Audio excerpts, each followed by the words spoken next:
16절에 보면 그러자고 말씀하셨다가 나오는데요. 예수님께서는 이 사람의 말을 듣고 모든 사람이 하나님 나라에 들어가지 못할 것임을 비유로 말씀하셨습니다. 큰 잔치는 큰 축제, 공식 연회를 뜻하는데 성경에서는 하늘나라가 큰 잔치에 비유되고 있습니다. 이사야 61장에도 그렇고 마태복음 9장에도 그렇고 요한계시록 19장에도 그렇습니다.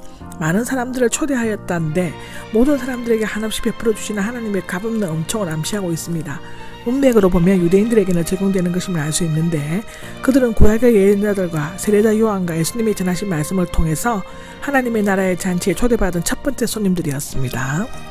17절에 자기 종을 보내어가 나오고 당시 풍습으로는 미리 초청하고 준비되면 종을 보내 데리고 오는 것으로 되어 있고요. 18절을 보면 핑계를 대기 시작했다가 나오는데 구하다, 비난하다, 사양하다, 거절하다, 용서를 빌다, 변명하다 등의 뜻으로 다양하게 쓰이고 있습니다. 두 번째의 부름도 거절하는 것은 상대방을 모욕하는 행위로 받아들여지게 되는데 아랍 부족들 사이에서는 이러한 일은 곧 선전포고와 같은 일이었다고 합니다. 내가 밭을 샀는데 밭을 보기 전에 샀다는 것은 변명에 지나지 않는데 이 사람은 자기가 얻은 재산에 지나친 자만심을 가지고 있었다고 합니다. 19절엔 소 5겨리를 샀는 데가 나오는데 소를 시험해보지 않고 사는 경우는 없습니다. 이 사람은 세상사에 대한 근심에 빠져 있었을 것이고 20절에 보면은 결혼을 해서가 나오는데 이 사람의 변명은 어느 정도 타당성이 있지만 신명기 24장 5절을 보시면 되고요. 결혼을 할 계획이 있었다면 처음 초대를 받았을 때 거절했어야만 했습니다. 거절의 강도는 점차 거세어졌는데 첫째는 변명을 했고 둘째는 변명도 없이 갔고 셋째는 변명할 필요도 없다고 생각했습니다. 21절을 보면 동네의 길거리와 골목이 나옵니다. 전자는 넓은 부자의 거리고 후자는 좁은 빈민층의 골목을 말하는데 가난한 사람들은 연애에 초대받지 못한 자, 몸을 잘 쓰지 못하는 사람들은 결혼을 할 수 없는 자, 앞을 보지 못하는 사람들은 밭을 보러 갈 수 없는 자, 다리 저는 사람들은 밭을 갈지 못하는 자이다라고 설명하고 있습니다. 22절을 보면 아직도 자리가 남아 있습니다가 나오는데 하나님 나라는 크고 잔치 자리도 많으며 손님이 가득 차야 잔치가 시작된다고 합니다. 23절을 보면 큰 길과 울타리가 나오는데 앞에 길거리와 골목이 신이라면 큰 길과 울타리 사이를 의미하죠.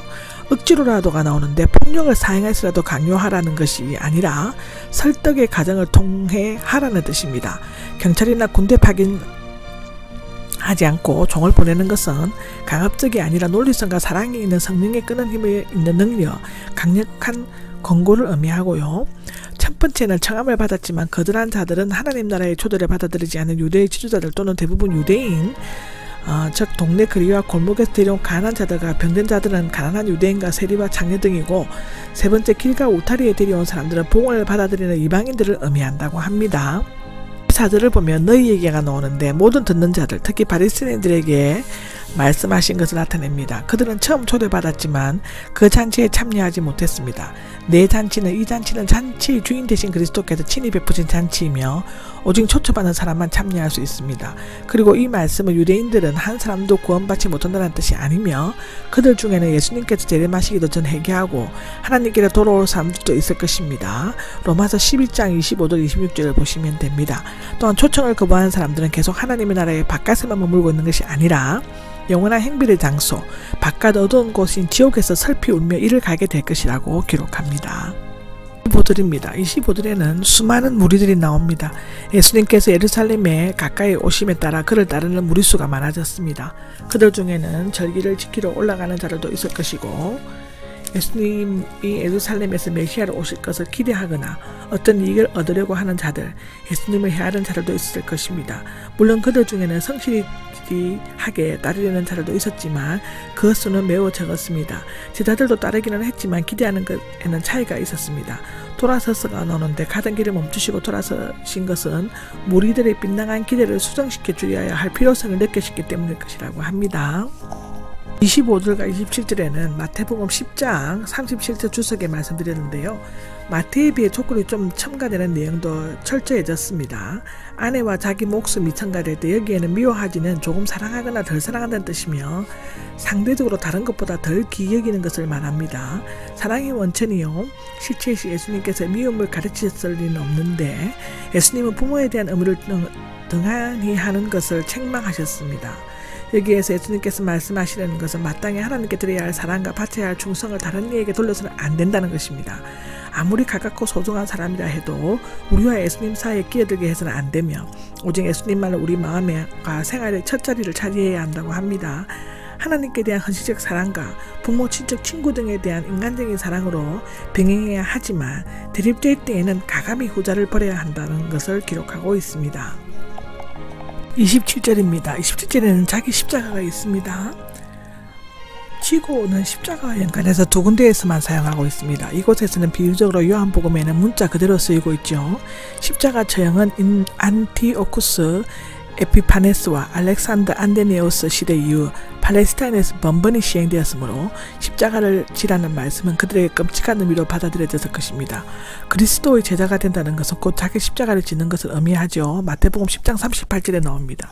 그것은 곧 하나님에 대해서 철저히 그리고 끝까지 복종한다는 뜻입니다. 십자가는 그리스도에 대해 산자가 되기 위해 자신에 대해서는 죽었다는 의미입니다.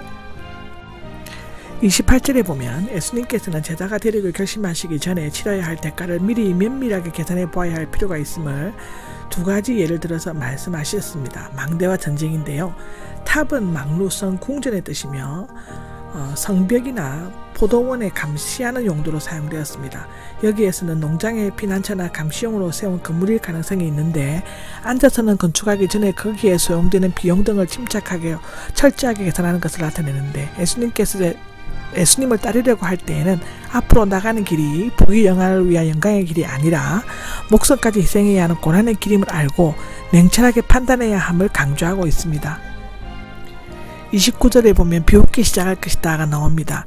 어린이들처럼 놀다, 모욕하다, 조롱하다 있던 것인데 만일 미리 친밀하고 준비 없이 예수님을 따라 나선다면 마치 건축을 할 때 시작해 놓고는 끝내지 못한 사람처럼 조롱과 망신을 당하게 될 것이라는 뜻이라고 합니다. 30절에 보면 싸우러 나간다면이 나오는데 앞에 탑을 건축하는 자에 이어 싸움을 하러 나가는 왕의 비유가 소개되는데요. 만일 적과 싸워 승리를 얻을 수 있다는 확신이 없으면 무모하게 공격을 감행하기보다는 오히려 사두딸을 보내 평화조약을 체결하는 것이 현명한 처사가 될 것이라고 32절에는 얘기하고 있습니다. 33절을 보면 모두 버리지 아니하면이 나오는데 27절에 이어지는 결론으로서 두 비유는 중간에 삽입된 일종의 사파입니다. 그리스도의 제자가 되려면 먼저 정신과 물질 면에서 철저하고 치밀한 준비가 필요하고 자신의 모든 것을 버려야만 합니다. 그런데 자신이 가진 것을 포기해도 자기 자신을 포기하지 않으면 아무런 소용이 없습니다. 포기한 다음에는 전적으로 자신을 주님의 뜻과 방법에 맡기고 헌신해야만 한다고 합니다. 34절에 보면 소금입니다. 맛을 잃은 소금이 아무런 소용이 없는 것처럼 희생이 없고 맛을 내지 못하면 방부 역할을 하지 못하는 제자들은 어느 곳에나 쓸모가 없습니다. 35절에 보면 들으라가 나옵니다. 앞서 말한 내용들이 매우 중요한 것임을 다시금 일깨워주는 경고의 말씀입니다. 누가복음 8장 8절에도 나옵니다. 세 가지 비유는 서로 연관되어 있습니다. 첫째는 망대를 세우는 일은 돈과 수고가 많이 요구되는 일이다. 마찬가지로 제자가 되려면 기꺼이 이런 대가를 치러야 한다고. 두 번째는 전쟁을 하려면 위험을 무릅쓰여야 하는 것처럼 제자가 되려면 이 세상 일에 얽매여서는 안 된다라고 디모데후서 2장 4절에 나옵니다. 목숨을 각오해야 한다는 것이죠. 세 번째로는 소금은 스스로 녹아 맛을 내는 것처럼 제자가 되려면 자신을 포기하고 희생을 해야 한다는 뜻이라고 합니다. 아멘.